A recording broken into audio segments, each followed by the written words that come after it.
ഇടുക്കിയിലെ പീരുമേട് മത്തായി കൊക്കയ്ക്ക് സമീപത്തുണ്ടായ വാഹനാപകടത്തിൽ 4 പേർക്ക് ഗുരുതരമായ പരിക്ക് പറ്റി. നിയന്ത്രണം വിട്ട പിക്കപ്പ് വാഹനം മത്തായി പാറക്കെട്ടുകളിലേക്ക് ഇടിച്ചു കയറുകയായിരുന്നു. അപകടത്തിന്റെ CCTV ദൃശ്യങ്ങൾ മാതൃഭൂമി ന്യൂസിന് ലഭിച്ചു.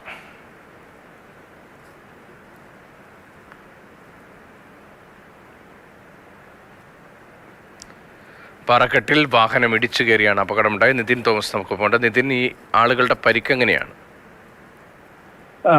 രതീഷ്, 2 പേർക്ക് തലയ്ക്ക് ഗുരുതര പരിക്കേറ്റിട്ടുണ്ട്. 4 പേരെയും ആദ്യം പീരുമേട് താലൂക്ക് ആശുപത്രിയിലെ പ്രാഥമിക ചികിത്സയ്ക്ക് ശേഷം ഇപ്പോൾ കോട്ടയം മെഡിക്കൽ കോളേജിലേക്ക് മാറ്റിയിട്ടുണ്ട്.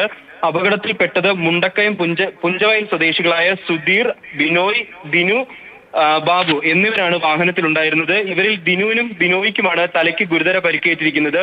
ഇന്ന് ഉച്ചയ്ക്ക് ശേഷം ഒരു 3 മണിയോട് കൂടിയിട്ടായിരുന്നു പീരുമേട് മത്തായിക്കുക്കയ്ക്ക് സമീപം ഇത്തരത്തിലൊരു അപകടമുണ്ടായത്.